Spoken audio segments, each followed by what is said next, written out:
Welcome to Paint Another Picture, a medical educational play series. My name is Brenda Wilbert, and I am the playwright and producer of the series. I am also an artist, expressive arts facilitator, and former psychiatric nurse practitioner. I named the series Paint Another Picture because I believe if something isn't working, just paint another picture. My medical educational plays often show the healing power of expressive art for a variety of health conditions.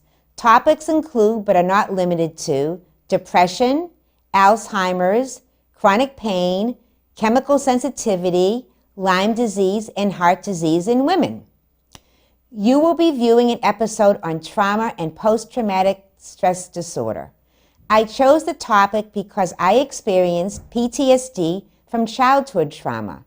Therapists I saw diagnosed an anxiety disorder. It was only later in life that I was properly diagnosed with PTSD and treated. I battled symptoms for years, yet I didn't recognize the symptoms in myself, even though I treated many patients with PTSD as a psychiatric nurse practitioner. I want to educate the public to a variety of traumatic events and circumstances that can result in PTSD. There are a host of effective treatments. However, it may take perseverance to find the right combination that works. Don't give up. Many people who experience a trauma will not develop PTSD. There are a lot of factors involved. The Gift of Insomnia does not include the expressive arts within this play as some of my others do. However, expressive arts is an effective component of an individual's comprehensive treatment plan for PTSD. Expressive art, in any form of art, can be used to express and release emotions. Engaging in the expressive arts has been shown to have a profound effect on our immune system and stress response. In this episode, you will be viewing a performance of The Gift of Insomnia, followed by a discussion with a healthcare provider. I like to end every episode with a poem. Expressive art includes poetry, and for some, reading or writing poetry can be very healing. The Gift of Insomnia, a one-act play by Brenda Wilbert. Scene 1. Time, present day. Place, a city in New England. Setting, the living room of April and her husband Justin. At stage center are a couch, 2 end tables with lamps, a coffee table, and 2 chairs.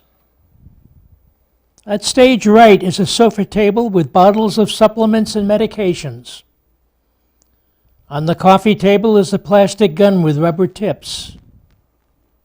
The scene opens with April loading the plastic gun and aiming at the bottles. Pow. Pow. I thought this would be easier. April, what are you doing? Choosing my next supplement or medication. Whatever 3 bottles I knock down, I take. Nothing else has worked. I thought maybe this would be the magical formula. Well, it's not exactly scientific. You've been reluctant to take any of these. And what would your doctors say? I couldn't care less. That's not like you. Well, you try going without sleep for a month. So far, when I take one of their suggested supplements or medication, it has the opposite effect. Instead of making me sleepy, it wires me up. Remember what your doctors told you. Your system is all out of whack because of those antibiotics for your Lyme disease. Your hormones are disrupted. And on top of that, you have that disorder, so your liver can't easily detox medications. Knowing that doesn't make it any easier to deal with. I'm losing my patience. I'm so used to putting my head down on the pillow and waking up refreshed and energized. This is torture. How about you view your insomnia as a temporary condition? With that advice, maybe I should view our relationship as a temporary condition. Okay, I'll ignore that. Well, let's just look at the list that your doctor gave you for handling this. Don't worry about sleep. It'll make you more anxious. I wouldn't worry if I could find something that knocked me out without the bad side effects. You were advised not to look up the side effects. As a medical writer, that's what I do, research. Some of these supplements don't even have the ingredients listed on the bottle. What about listening to your doctors? You barely give any of these supplements or medications any time to work. You are the picture of health. Try living in my body. Any minute I could get toxic, but I can't take any of my normal detoxifiers because they could activate me. Okay? Meditate. Practice mindfulness. Stay in the moment. When am I ever in the moment? I am a planner, a doer. Negative thinking can increase stress hormones. Stay positive. You're one of the most positive people that I know. But lately... Lack of sleep has made me depressed. I can't concentrate. It's affecting my work. You should be more sympathetic. Well, I am sympathetic, but you're just so tense. It can't be good for your health. Do you want to give me something else to worry about? No. But maybe if you accepted your insomnia, it would help you sleep. Are you suggesting that I'm causing it? Not at all. But having the right attitude is important. I knew that something was going on as soon as this all started. I don't want to talk about it or think about it. It will just further activate me. Ugh, my brain hurts. I think I'm going to take one of the supplements for stress. Sublingual. Fast acting for anxiety. Why not? While you're relaxing, maybe I could go down to Angela's Bakery and get you a treat. Sugar just makes the insomnia worse. How about some soup from the health food store? I'll be back shortly. Let's see how fast this pill really works. Maybe I'll try some visualization. I will sleep peacefully tonight. I will sleep peacefully tonight. I will sleep peacefully tonight. Hello, April. I'm Seymour. Great, this pill is giving me auditory hallucinations. Hello, April. Look how sensitive I am to the pill. It's giving me visual hallucinations. No, don't get upset. You don't want your cortisol level rising. I'm not a hallucination. Then what are you? Your soul spirit guide. My what? You must be in the wrong place. I've never been a believer. I'm here to remind you that love is inside you and all around you. If only I felt that. There are obstacles in the way. I'm going to help you remove them. And you have your work cut out for you. If you are my whatever you call it, why have I never met you? I've always watched over you. Growing up, I felt so alone. I sent people and resources to help you. You were never alone. Why are you just revealing yourself to me now? You need a change. I have changed. I've built a great life for myself. A good husband, friends, a good home, a career that I love. But you're still haunted by your past. Why do you say that? Your body's always on alert. Now it's keeping you up at night. You don't have peace. Just give me a good night's sleep. That's all I want. It doesn't work that way. You've been upset lately. Well, who wouldn't be? I got Lyme disease and I never even go in the woods. A tick bit you. You had no control over that. Still, it was traumatizing. I like to be in control. Control is an illusion. An illusion? Nothing can protect you from life's challenges. It's how you react to them. There's a battle raging inside you. Your insomnia is a gift. A gift? You must be out of your mind. I can't wait to get rid of it. Your insomnia is waking you up to some valuable lessons. What lessons? You fight your supplements. The more you resist them, the more your insomnia persists. There's a lesson in that. Well, what if I have bad side effects? That makes me anxious. You could have a good reaction. Just take a little to begin with and see what happens. No matter what, you'll be fine. I just want to find a combination that works. No one size fits all. Experiment. Be flexible. Release your fears to me. If only I could. It's time for you to realize that you will always be supported. I know I'm supported. If only I could feel it. A reoccurring theme. It's time to direct love inward. I don't know how. I'll help you. Your body needs love in order to heal. Why don't you lie down and rest? Are you coming back? I am, and I'll be bringing someone with me. Who? You'll recognize them. In the meantime, talk to me as often as you like. How? Close your eyes, take quieting breaths, discuss any grievance with me, ask me anything, and await my response. It'll come. Seems like a lot of faith and trust. Does it? Breathe in relaxation, breathe out tension. Breathe in relaxation, breathe out tension. A spirit guide named Seymour, of all things. I'm on a merry-go-round of insomnia. I worry about not sleeping, and that makes me anxious. On top of it, I worry about reactions. And then when I don't sleep, I worry about my health and not functioning. I'm on a treadmill of worry. Will Seymour catch me if I jump off this merry-go-round? Seymour? Spirit guide? You just missed him. You didn't take 3 random pills that you knocked over with that dart gun, did you? I took one for relaxation. At first I thought I was hallucinating, but now I'm not so sure. Well, maybe we shouldn't take that pill. No, that relaxed me. It wasn't the pill. Well, then what was it? I believe I was just having a conversation with the divine presence. You? Well, I only wish. My faith has provided a lot of comfort, especially in challenging times like this, but you've never been a believer. Well, after today, I might be changing my tune. Seymour just seemed to know so much about me. He said I could learn valuable lessons from my insomnia. What kind of lessons? I'm not sure, but needing to be in control is an issue. I'm always on alert. Well, you push yourself hard. I've never been able to relax, even at a young age. I was always worried about my family, and now this insomnia is making it worse. Well, clearly I haven't really rubbed off on you. I never worry about anything. Yeah, that's not normal either. Maybe if you worried more, I'd worry less. Well, worrying about stuff you have no control over is just wasted energy. I understand. I grew up with unconditional love and support, so I have a pretty strong sense of security, but you didn't have that. I'm always on the move, a way to escape my past, but in the quiet of the night, I can't escape my thoughts. Maybe believing in a loving divine presence would help ease some anxiety. He wants me to release my fears to him. Well, maybe you should try it. Well, I've decided to do what the doctors recommended. I'm going to try the supplements and see if they work, and I'm going to give them more time. I can't let the fear of a reaction stop me. Sometimes you can be so remote, Remote? hard to reach.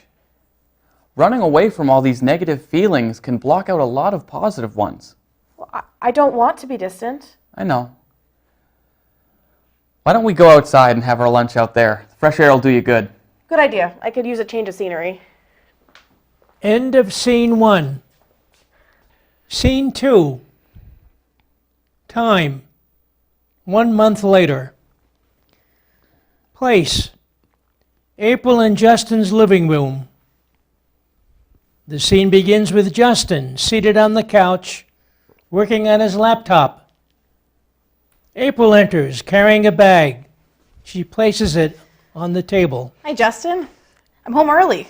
My doctor was on time for a change. I have some more supplements to add. What did Dr. Michael say? He's pleased that I'm sleeping better. I still wake up every 2 hours, but at least I can get back to sleep. He is worried about the daytime fatigue and drowsiness. What did he recommend? Switching up my medications and a weekly update with a phone call. He is going to call you? I know, I was stunned. He has a 3-month waiting list in such limited time. He must really be concerned. Dr. Michaels is wondering why my body can't relax at night. We talked about the hormonal issue, and I told him the internal shakiness started after I began medication, but the insomnia didn't start until after I finished treatment. But there's more. What else? He thinks the trauma of having Lyme activated some past traumas, so he wants me to see a psychotherapist who specializes in trauma work. What did you tell him? I'd go. That's great. You don't really talk about your past. I wish you would open up to me a little more. It's painful and embarrassing. Embarrassing? I feel ashamed. You had such a normal childhood. Mine was anything but. It took years of therapy to put it behind me. I thought it was all in my past until this insomnia. There is nothing that you could say that would make me love you any less. In fact, if you started opening up to me, I might love you a little more. I want to open up more. It's just not in my nature. I had so much responsibility as a kid that it made me rely on myself. And when things didn't go right, I was to blame. And then the self-criticism started. You don't get any criticism from me. That's because I was determined to marry a kind, supportive man. And I did. I'm just not sure that I'm worthy. You've enriched my life in countless ways. With your talent, your creativity, your intellect and compassion. But I'm not sure if I want to be a mother. And that upsets you.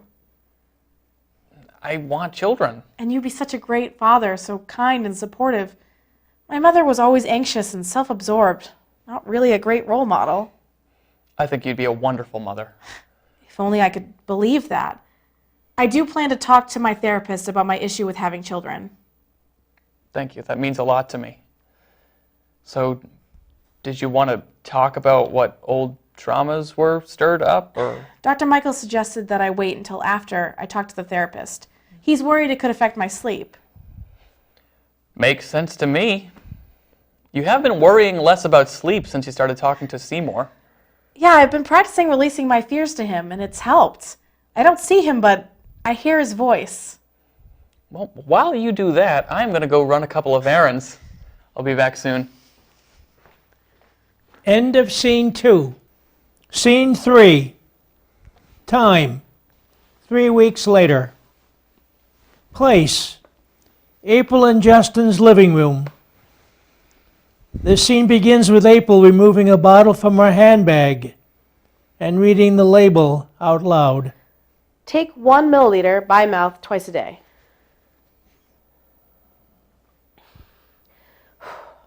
I am calm and peaceful. Love is all around me. Seymour, please give me the courage to tell Justin about all the terrible things that happened when I was just a teenager. I blocked out all those painful feelings in order to survive, but now I feel everything. Hello, April. You're back. You need extra help coming to terms with those old traumas. What do you have in mind? Starting a dialogue with your 20-year-old self. It'd be too painful. She went through so much. I didn't come alone. That's me. Young April needs a warm welcome. She's anxious. Hello. Hello? Ask her why she's so apprehensive. You're nervous? You left me to fend for myself. I remind you of too many painful memories. I had to abandon you in order to survive. I wasn't emotionally equipped to handle what happened to us. Your choice had consequences. What consequences? Giving up true self-compassion, not allowing yourself to grieve. Well, what am I supposed to do now? Talk with young April. She needs you. I buried those feelings. But they've become unearthed lately. I've been keeping you up at night. Well, you have my attention now.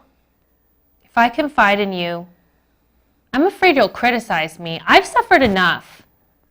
You're a strong, capable person. Listen without judgment. I want you to feel comfortable talking with me. Start when you were 16. Dad was so irrational. I felt so unsafe around him, the way he would chase after me. If I hadn't outrun him, we wouldn't be here today.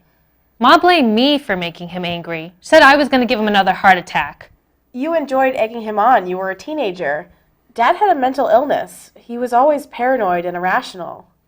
He wanted me to agree to his crazy thinking. And when I didn't and I spoke up, I got punished for it. When Dad lost control, it was scary. But you were not responsible for his behavior. It was wrong of Ma for making you feel that way. Well, I always complained about Dad's behavior when we were alone. I didn't want to hear it. She threatened me. She threatened not to listen. She threatened not to help if I refused to be her confidant. What a terrible position to be in, and to get no relief from school. I hated school. I told Ma about the bullying. She just told me to ignore it. And Dad and Ma always insisted, don't tell anyone our business. So when you did, you felt like you were betraying them. But you had a loving boyfriend. And his family knew about your family's problems, and his dad became a loving father figure. And when it felt too unsafe to stay at home, your friend's family let you live with them for an entire summer. Did you intervene? I heard her cries for help. When I got home from that summer to pack for school, the night before I left, Dad argued with me. Why do you even want to go to college? You should just get married instead. He was so old-fashioned. He didn't believe that women should have careers. Dad would always tell you horror stories about what happened in college dorms.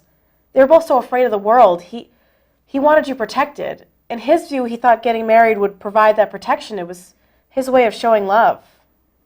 I was already apprehensive about going to school. I was excited too, but being a year younger than the other kids, what I needed was support. Ma would just give me newspaper articles about sexual assaults happening around campus, warning me not to go out at night. Ma wanted you out of harm's way. She was always so worried about you. Their fears really overwhelmed me. Neither one of them knew how to cope. Small issues became looming problems.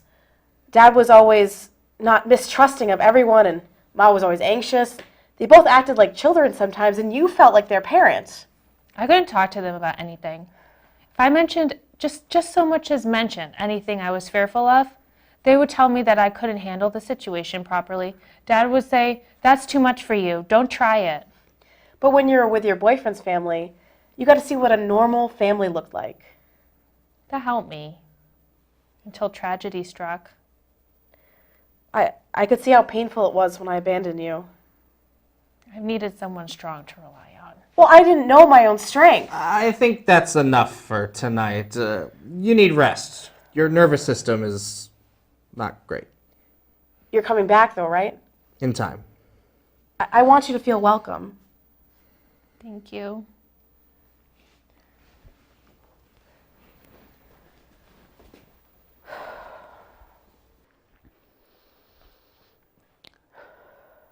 April, you asleep? No, I was just resting my eyes. Just saw Seymour. Really? You're not taking that heavy-duty medication anymore, so I guess it's not a side effect. It isn't.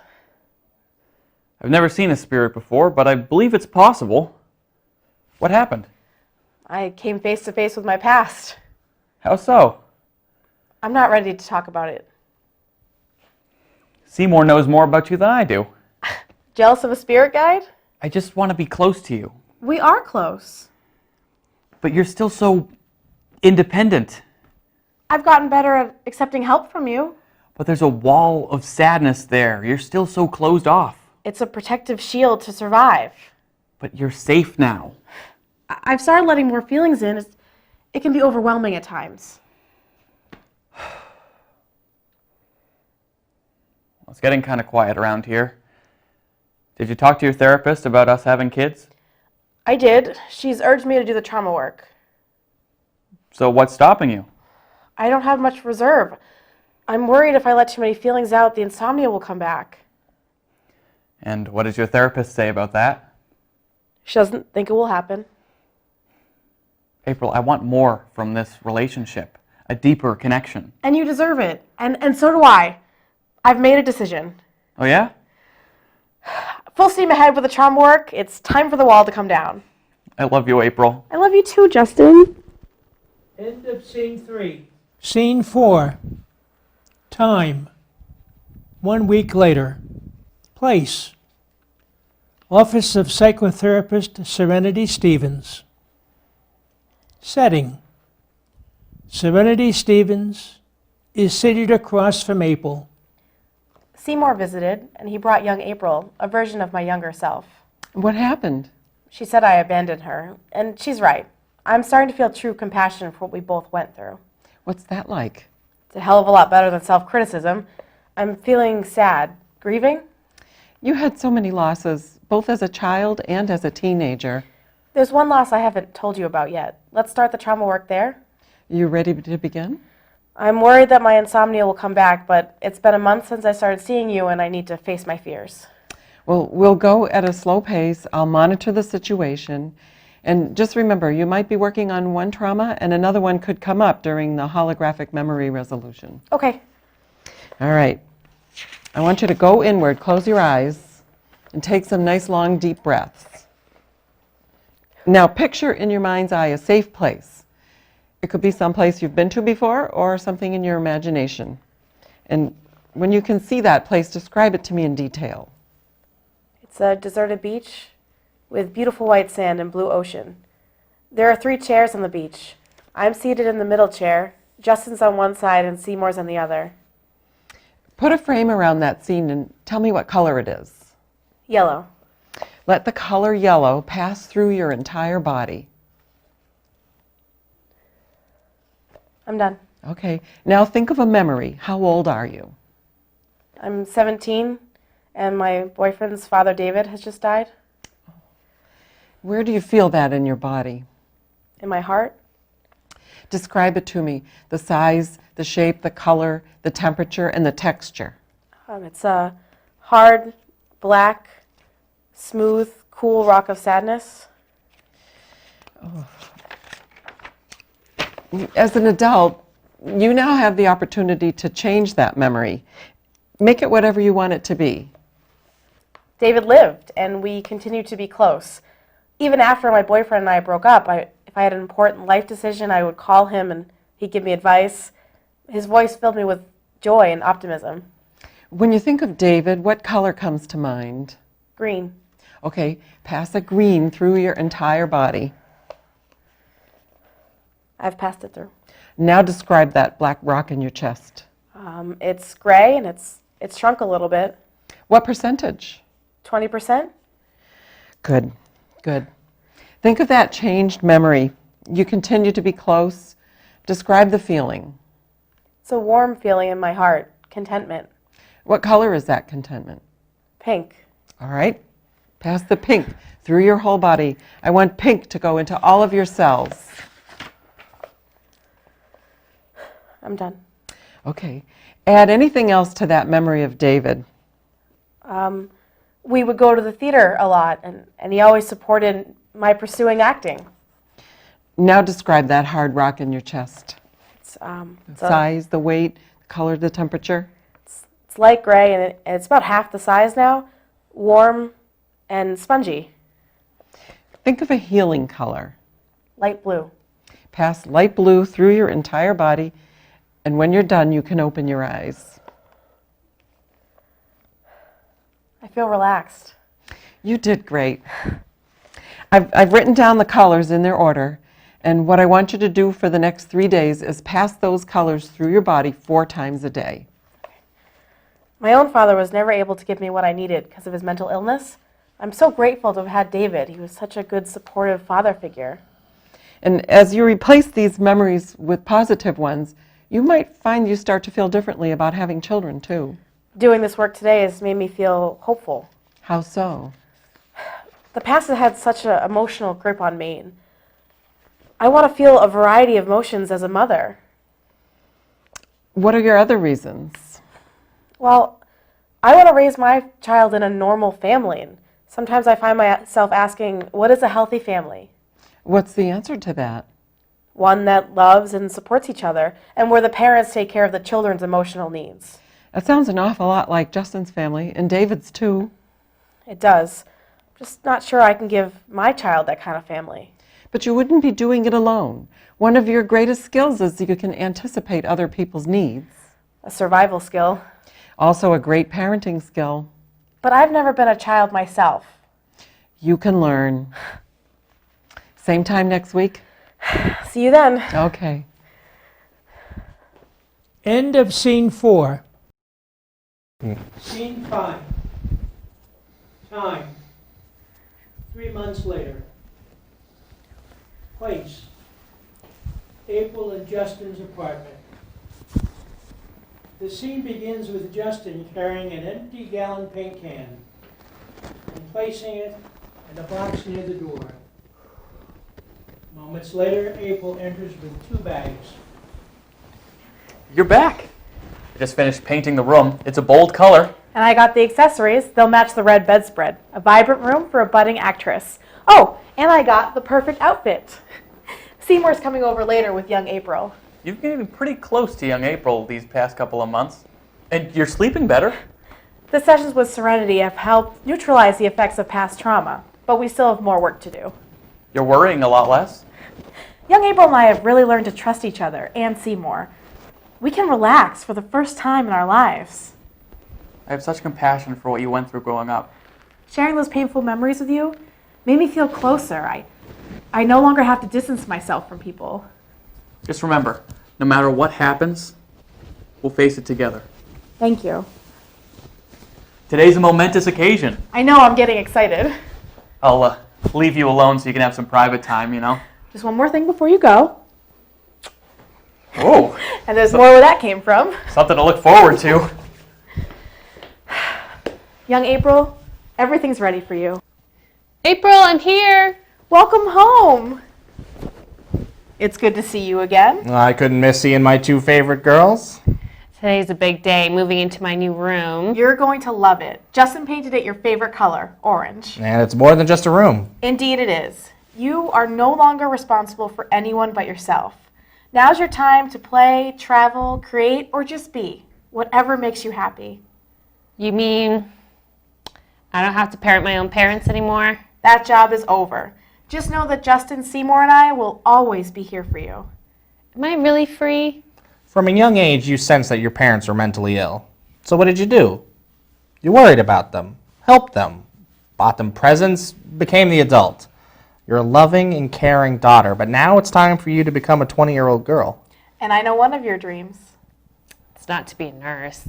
Even though I just finished with school, I want to be an actress. And a budding actress needs the perfect outfit. I love it. Well, it's quite snazzy. And just think how much fun we'll have going shopping. When I go to acting school, I want to live here. Whatever you want. And if you decide to get your own apartment, just know that your family will always be here to support you. So, are you ready to see your new room? I can't wait. End of scene 5. Scene 6. Time. 1 year later. Place. April and Justin's apartment. Setting. On either side of the couch are a table and a chair. On one of the tables are a bottle and 2 wine glasses. What a year it's been, especially this last month. I propose a toast. Can I offer you some organic sparkling pear juice? I'd love some. A toast to a life filled with joy. I second that. And we can't forget your theatrical debut. I love wearing this outfit. It reminds me of Natasha, the gypsy I played on stage. It seems like young April's your biggest fan. She patiently practiced lines with me. I knew them so well I could recite them in my sleep. Your character, Natasha, she was such a free spirit, had such fire in her eyes. It felt so good to just let go and be in the moment. After the show, Seymour gave me a standing ovation and then whispered, "You have learned some valuable lessons, one of many." Well, what did he mean by that? A year ago, he said I could learn lessons from my insomnia. I gave him a hard time because all I wanted was a good night's sleep, but he was right. How so? I was always on alert, trying to anticipate danger, one of the symptoms of PTSD. But now I can relax with the ebb and flow of life, knowing I will always get the love and support that I need. Well, there is a new serenity about you. It comes from releasing the emotional effects of past trauma and loving myself with true compassion. I really admire your inner strength and resilience in the face of so much adversity. I'm no longer embarrassed about my past. In fact, I did a good job helping my family when they couldn't function. I'm proud of myself. And I feel so much closer to you. I can finally give and receive unconditional love. My heart is bursting with joy. And young April is flourishing. She is a strong, independent woman with the wonder and excitement of a child. Oh, and I cherish her morning serenades, as I do yours. Well, I know the pathway to your heart, an old-timey romantic tune. Yadda-dee-yadda-doo. Yeah, we're both exhausted, not getting much sleep, although I am not complaining. Who could complain when joy is keeping us awake? Our precious daughter, Joy, the gift of insomnia. Let's go see our darling baby. The end. Hello. I would like to introduce Dr. Stephen Durost. He is the founder and owner of CREATE, Center for Expressive Arts, Therapy, and Education in Manchester, New Hampshire. Dr. Durost is a licensed mental health counselor and expressive arts, registered expressive arts therapist. Welcome, Stephen. Thank you. It's a pleasure to be here, and I'm really excited to be part of this series, which you've done so well at creating. Thank you. And I'm particularly interested in this topic, and in the play, you know, what April went through is what so many of my clients go through too. Yes. So today we're going to be discussing PTSD and trauma. What is trauma? Well, trauma comes in what's considered two forms. It's kind of big T trauma and little t trauma. Okay. Big T trauma, the kind of really bad events that happen. And it's not just like being in a war, but also being in a major accident. We all remember 9/11 and how traumatic that was. That was a big T trauma for for people.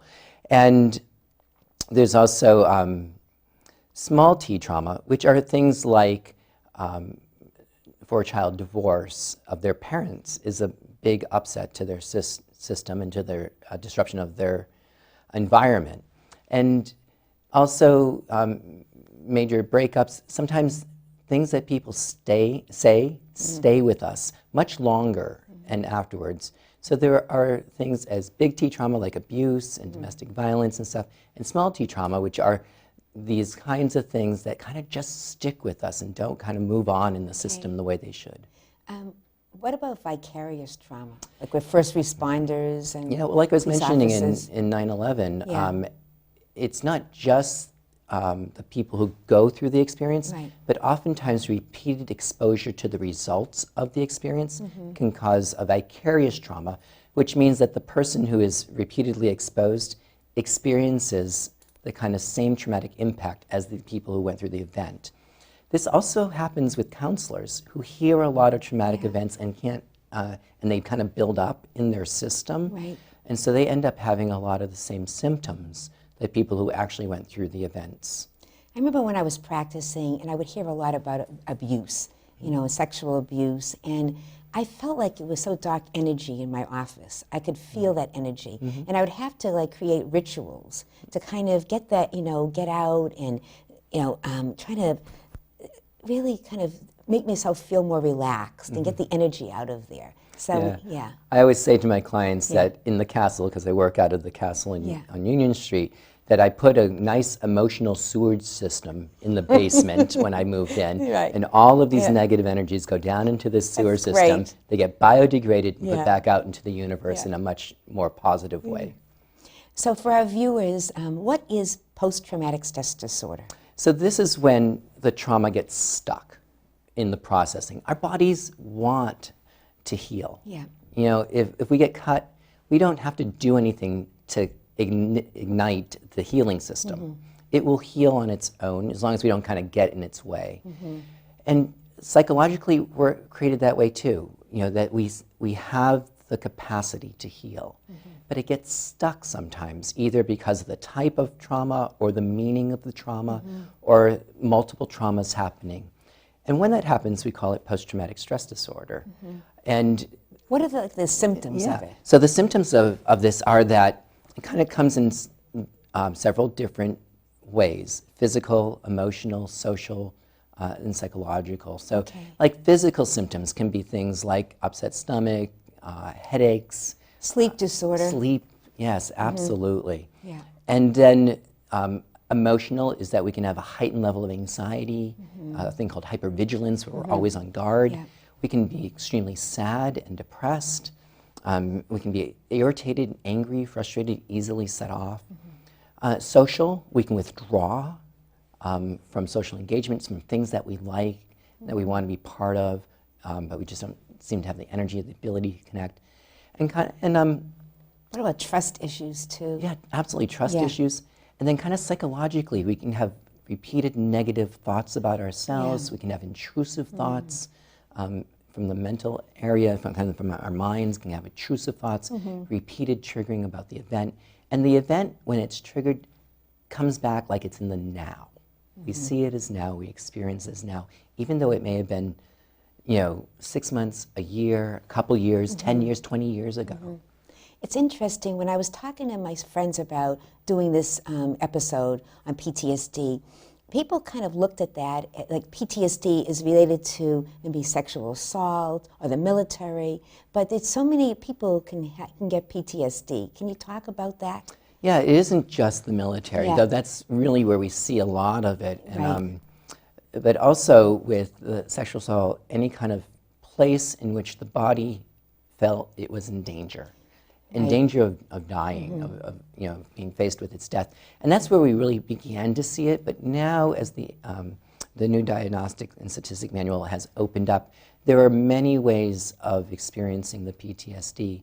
And again, it's that And kind of there are many, many experience. people that can't experience Right, it too. right, because it's not just, we don't just see it now as the person who happened to, Yeah. but also people exposed to the story, families and friends who hear the story, and then kind of repeated exposure. So now we're talking about a lot more people yeah. than just the vets or people who are abused sexually or physically and domestic violence and all. And I think about the kids that grow up in areas where there's a lot of violence and how they are so traumatized by that. They don't Yes. feel safe because I remember when we think about PTSD, it's just not feeling safe too and having those feelings. And I know we talked before when we discussed what we're going to discuss today, the idea that not all trauma will lead to PTSD. I mean, Right. that is really, that's true. And that it's, people have individualized response to a trauma. Yes, well, like I said, the body is set to heal. It wants to protect itself and it wants to heal. And so the natural course is that people will go through really bad events, and a normal process will be, however long it might take for Yeah. a person, that it will come to healing. But it gets stuck, and that's where we get the PTSD. Right. And so there is a lot of research about the childhood trauma, the connection between childhood trauma and health issues when they get older. And can you talk about that? There's an yeah. ACE study. Yes, the Yeah. ACE study is the Yeah. Adverse Childhood Experience Study. And what they did is they asked people in 10 areas of events that they had experienced in the childhood, and they followed kind of what the health and other kind of results were for the people who had experienced some of these 10 things. And so some of the things on the list are like having been sexually abused or physically abused, parents getting divorced, having been exposed to domestic violence, and the list is about 10. And they found that people who had 4 or more of these events happen in their childhood were at a higher rate of having some kind of physical and or mental illness later on in their life.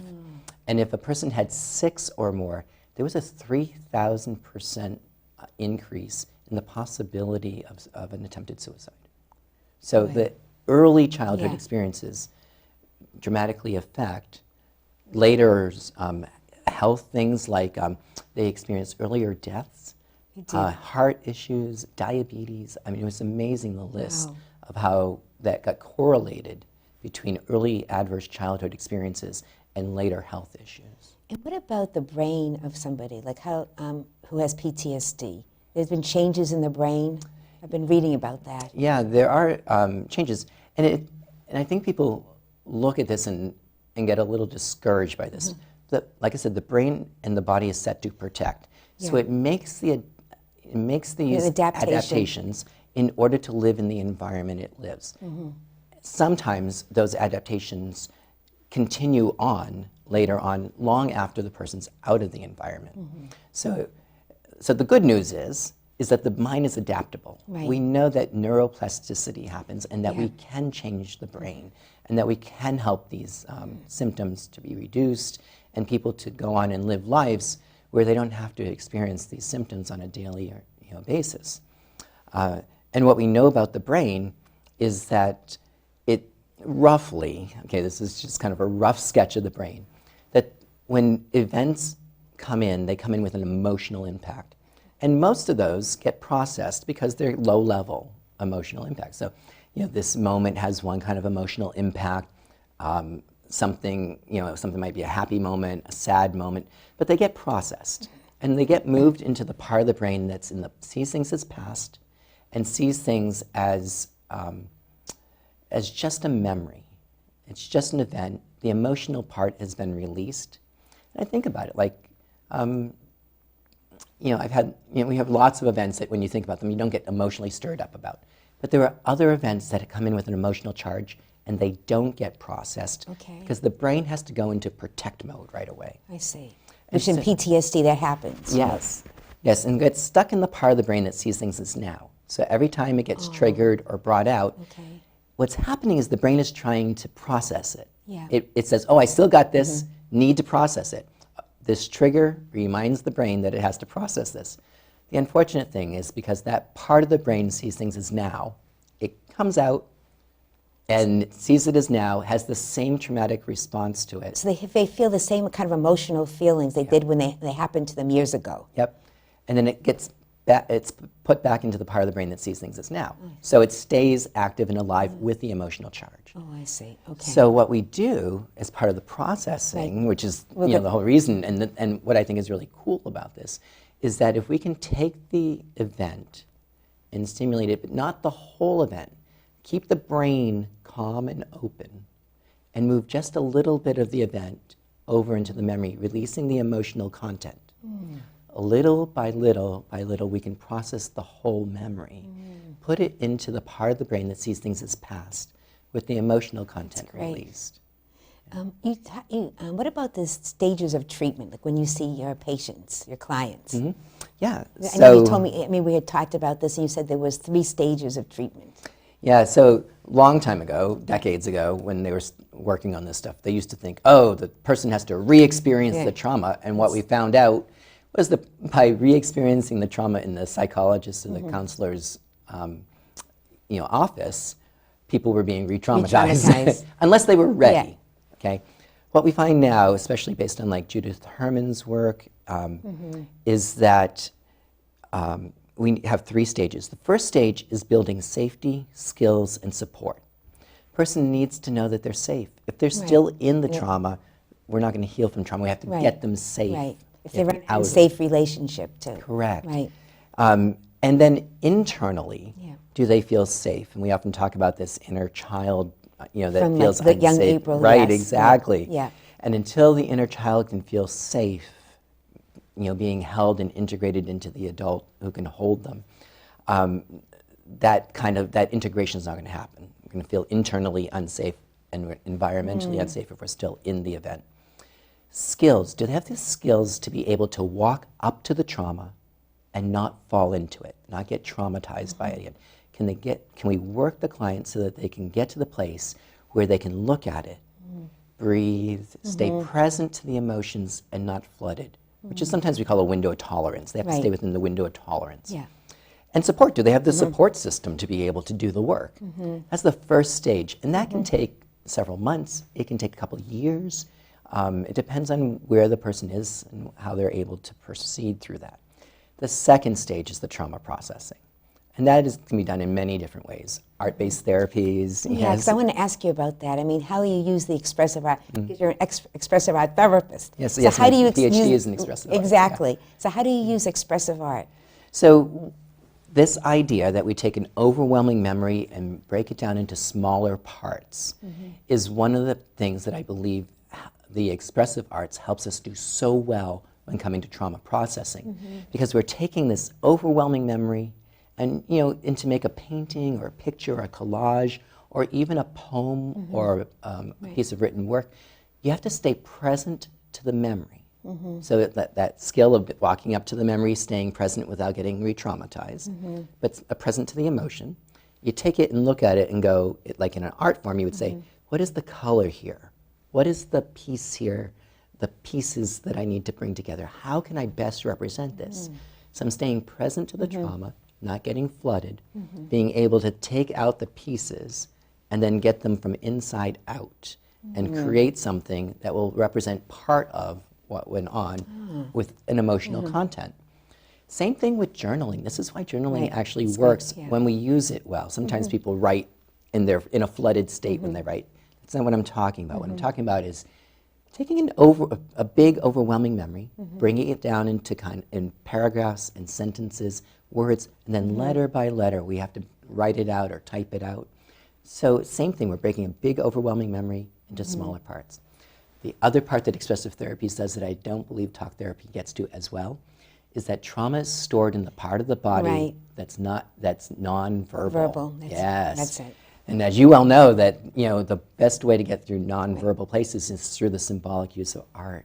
Absolutely. And this can really help these places express themselves in ways that we don't even have words to, but art is the language of the body. Absolutely. And so when people are triggered, I mean, what can you do to help somebody that's being triggered? Yeah, so it's really tough from kind of outside when you're seeing this happen. Yeah. And so it really is helpful if you know someone who goes through this to have a prearranged plan, so that you've talked about this beforehand. So if you're living with someone with PTSD and stuff, oftentimes I'll have the person that I'm working with talk with their spouse, their partner, to tell them and help educate them on what it is and what might be expected and how to help them. For the person themselves, being able to breathe, it is the key number one skill that you'll read in every trauma book. It's like the first one, because breathing is the thing that we are most able to take hold of. Now, when you're in a triggered state, it's really hard to do anything. So I usually tell people, just start with noticing your breathing. Oh, I'm breathing in through my nose, breathing out, my breathing's really fast, Yeah. And as you notice the breathing, describe it to yourself, the system can change. But really good, deep breathing, in breaths, out breaths that are twice as long. Sometimes even we call it a box breath, which is in to the count of 3, hold for a count of 3, exhale to the count of 3, and then rest for a count of 3. So we do kind of box breathing. And there's a saying that breath, the space between the out breath and the in breath actually is the most important part, because that helps to reignite the system into a healing process. Yeah. It's interesting. When our last episode, we talked about depression, and we talked about how to help people with the expressive art when people have depression, and kind of externalize the depression, like talk to the depression. Yes. And this kind of reminds me of this because, as I mentioned in my introduction to this episode, that I've had PTSD myself, and that I have been triggered, and when I've had it, and I think about the idea when that happens, that I have all those different feelings, but they're the feelings of what happened when I was younger. You know what I mean? So I kind of it's kind of recognizing that really isn't what's going on with my life now. It's what happened years ago. Yes. And it's kind of externalizing in a way. And that doesn't mean I don't feel those same kind of feelings, but it kind of brings up the idea now of talking about, from the play, April and Young April. And how you have that inner child in there, and usually the inner child is activated, and then the inner child can take over your adult feelings. And that's kind of what has happened to me at different times. And I have to always remember that I'm the adult there, and I have to take care of this little one. Yes. And that's kind of what I want to, maybe you could talk a little bit about too, the idea of the inner child and how to care for the inner child. So going back to that 3-stage piece, that is the work of that middle stage, which is the trauma recovery, whether you do it with expressive therapies, trauma-focused therapies, EMDR, many different ways. And then the last piece is what Judith Herman called reintegration into society. But Dr. Kate Hutchins, who does therapeutic spiral model of psychodrama, she calls it transformation. She always says when you take your strength, that first stage, work it with the trauma, the second stage, you get your transformation. That's it. And in her model, which I think this is the loveliest piece, is that when there was a part of the person at the trauma that receives the wounding, the child receives the wounding, we call this the wounded child part, which is what you're talking about, who needs to feel safe and needs to have the adult person like April, come in and take that child. Yes. The other part of self is the sleeping child. So part of the self went to sleep. So many of my clients come in and say, I lost all of that child stuff, I lost it. Dr. Kate tells us that this part of self went to sleep and didn't experience the trauma, and holds all the wonder and splendor and play and joy that the sleeping child. So when the wounded child is able to feel safe, the sleeping part of self wakes up and gives all of the gifts back. And that's what she really terms as the transformation. Beautiful, really. It is. Yeah, it really can be a true transformation. And I want to just talk about how the expressive arts can help people. Not the expressive arts therapy, we talked about that, but just engaging in music, engaging in art, poetry. All of those things kind of activate the right side of the brain, which is the way of being present. And just to be able to, especially when you're maybe activated with PTSD, you're feeling so anxious. and to kind of distract yourself with that, or do things that can really relax you and and that will help your immune system, and that will help your stress response. And you could access, release, and transform your emotions, that we talked about through the expressive art. Yeah, Sean McNiff writes that as art is medicine. But he I read that also book, says yeah. that a daily engagement in the arts is just as necessary to our life as air and water and food. Well, I totally agree with you. I totally agree with you. No, I do. I Here's know who I'm art, talking to, Brenda, yeah. poetry, all of that. But that's really helped. And when I look at myself, I think about so many things that have helped me. And what's helped a lot is art. You know, like my being an artist and my plays, they're healing. It's a combination of different things. Yeah, when I did a trauma internship in South Africa, one of the things that I noticed was that the people there that I worked with hadn't separated art and art expression from daily life. Oh, that's lovely. And Yeah. the people I worked with, it was, we think about it integrated, Yeah. but integrated is the wrong word because it means that it was separated. And with the people I worked with, it was just the way they kind of It's the lived way and they lived breathed. their life. It was, it was really amazing to me to see a culture, at least the part that I was exposed to, in which it had never been separated from these people. Also, like there's so many different things that could help people with PTSD. There's different treatments.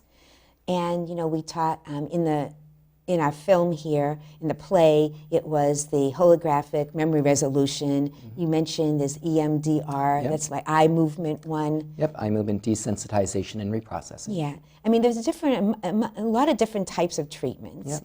but it's really, a person needs to find an approach that's going to work for them. And also, in every episode, I always think about more of an integrative approach to a person's health.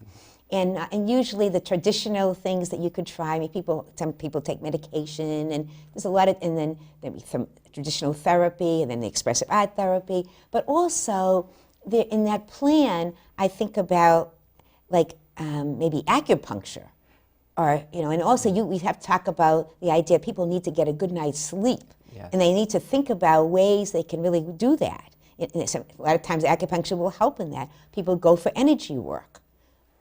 Yeah, well, I think about any kind of recovery, an integrated recovery Yes. plan, as being in three different areas. One is the physical. Yeah. So what do we need to do physically that can help the person? And as you mentioned, sleep is like the number one piece. Absolutely. When we look at what is the most distressing symptom of a lot of people and rank them, most people rank the inability to sleep well, sleep deeply, have a good night's sleep as like one of the top, if not the top, distressing symptom. Yeah. Eating well, exercise. What I like about the physical symptoms is that they're concrete. Like you can do something about them. Right. And you can put yourself can to feel like better. you have control over some that kind of- part, Yeah. right. You can have a sleep hygiene. Yeah. You can make some movement in these areas. Granted, it can be very hard when one is feeling sluggish or depressed to get motivated and stuff.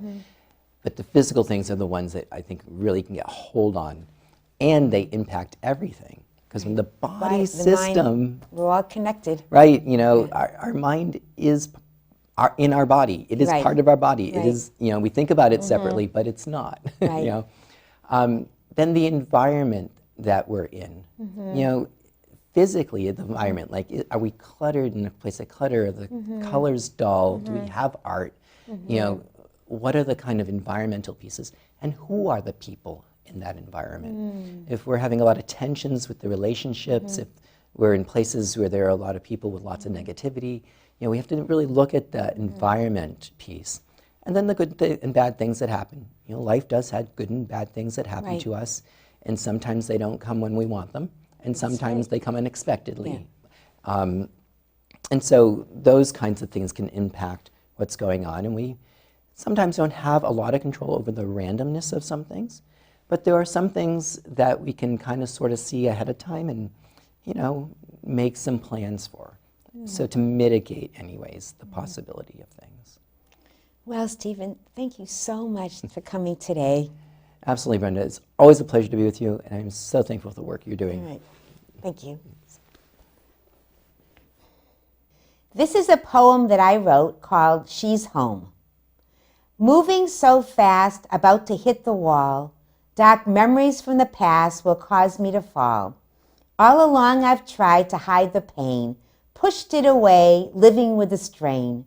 Relationships are over before they've begun. Black clouds surround me, not having much fun.